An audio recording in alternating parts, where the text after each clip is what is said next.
Hey, pilots! Welcome to an exciting episode of Battlezone! That's where I take my original account out, have some fun on the battlefield. I'm your host, Gotchure Beacons. Thanks for stopping by. Hopefully you're seeing this on my YouTube channel. If you haven't yet, please subscribe. Maybe like the episode if you like it. Make a comment. Definitely share it with a friend. Hey, this is my closed map deck. These are all knife fighter type builds, and they work great on maps like Dreadnought here, and other maps like Moon and Rome and Power Plant. There's a few other ones that are like this too, and these are basically maps that don't have a lot of good range line of sight.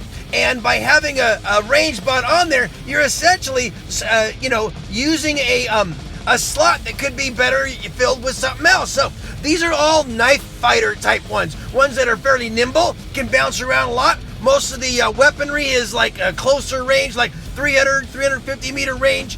Most of the bots are very nimble, can move around real quick like inside a structure. But again, not a lot of range builds in this deck here. Mainly just tough, scrappy ones with like shields like the Hayachi has.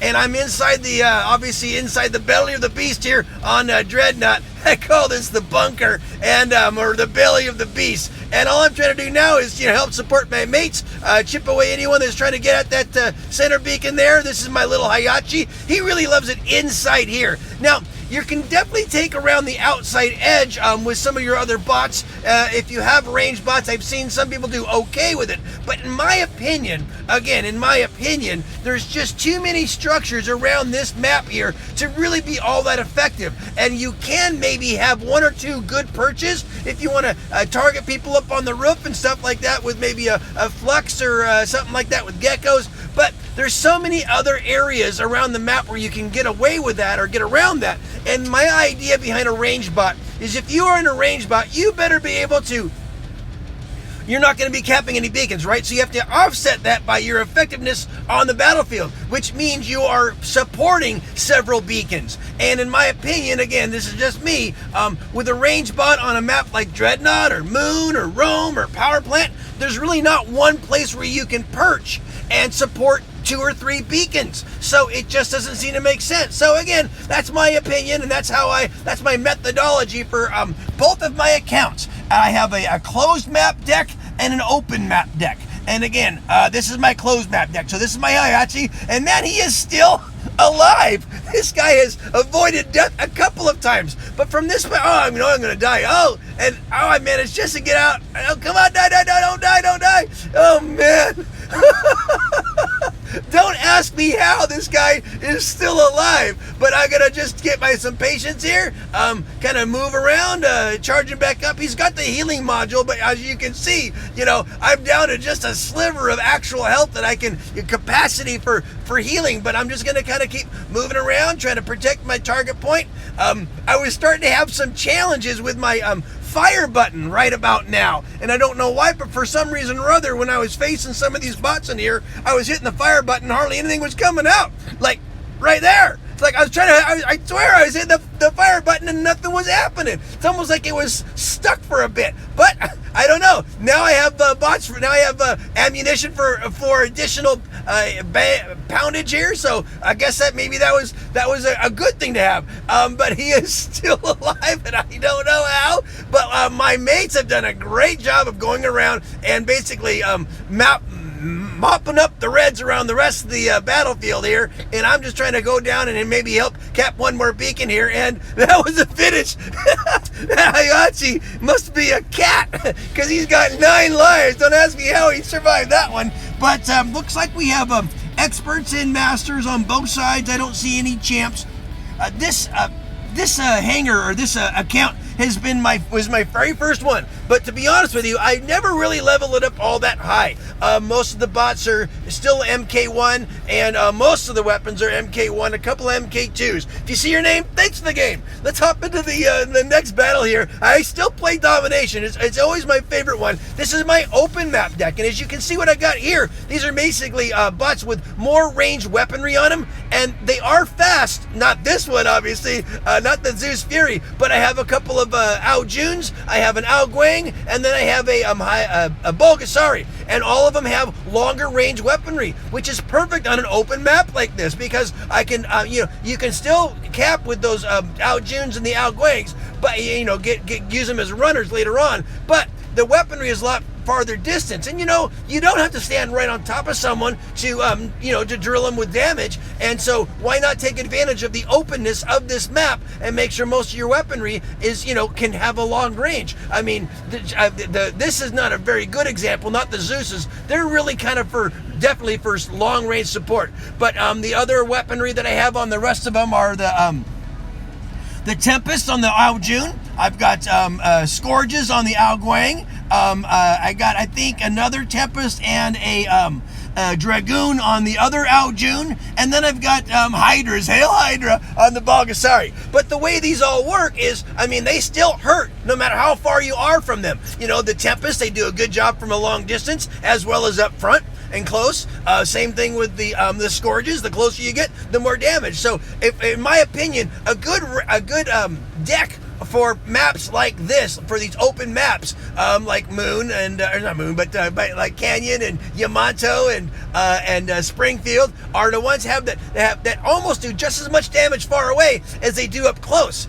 So they're basically multi-purpose distance ones, and that's the kind of weaponry that seems to work really, really good on a map like Canyon or Springfield. So kind of think about that. Everyone's always asking, hey, well, what build does this work on, or what weapons work good on this? And I always say, treat each build like a tool on your tool belt or in your toolbox, and make sure you outfit it in such a way that is viable and formidable the way you're going to use that bot. And obviously on this map here, all of my bots need to be able to do damage from a distance as well as close up, so they can, except for this one here, the Zeus Fury, which is mainly for good distance. He just doesn't, when he punches, it hurts. But he's obviously got a 6 second in between each punch, and each punch only lasts for a split second. So he's really good for right here. He's just about taken out, so I'm going to go ahead and hop out of him, or get hopped out. I'm going to hop into my Ao Guang with Scourges, and obviously they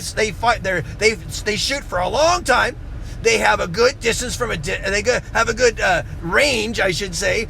From a distance, they don't do a lot of hurt, but they still help. And obviously, when I get in closer and when I start flying towards someone, that's when they really start to make a payoff. And because he's a dragon bot, he does fly pretty fast, so he's great for moving around the map and going after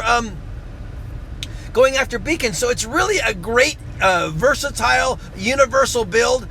When he flies up, he does have a lot higher durability as well. It's not quite stealth, but it's still a great bot. So if you haven't tried an Ao Guang, I'd recommend you do. Most of that damage, as you can see there, was from the Zeus Fury. The Ao Guang did some damage, but I was just using him as a second out to go help cap some beacons and make sure that we were staying on top of the beacon advantage. And again, more masters and experts on both sides. When I'm in against them, it's a fairly easy match, and I'm usually one of the higher power ones on the battlefield. So if you see your name, thanks for the game. And let's see what we got here on our next one here. Waiting. Oh, it's Moon. So I'm going to use again my closed map deck. These are all closer range builds. I've got an Ares on this one. Those are halos, and then I got storms, and sometimes I use the ability not at the right time, but he did okay there. I'm still actually fairly new on an Ares. I don't get involved with the Ares trains. I simply use them like a regular brawler, knife fighter kind of a thing.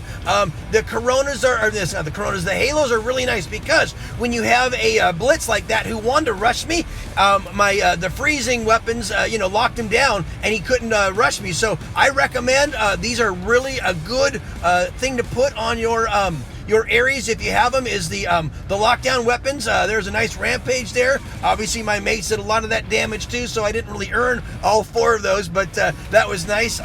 And the storms and obviously act like a shotgun as well. Here's another opportunity for me to go around and get this guy. And although they just killed it a kill, that's kind of a godlike, because I haven't died yet and I had a rampage. I think the next one in line is a godlike. I don't know why I don't understand how that works. When you have consecutive kills there must be a time limit that you have to get them within, but that's okay. I know that was a godlike kind of, if you will, because that was my 4th kill or whatever, my 5th kill on it. But now I'm gonna use a phase shift on him.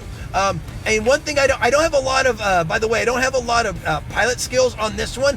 One thing I might want to get on him, since I have the phase shift, is the mechanic skills. Mechanic skills are great because they kind of help keep you. Oh, what's this guy? Oh man, nice one, little Loki.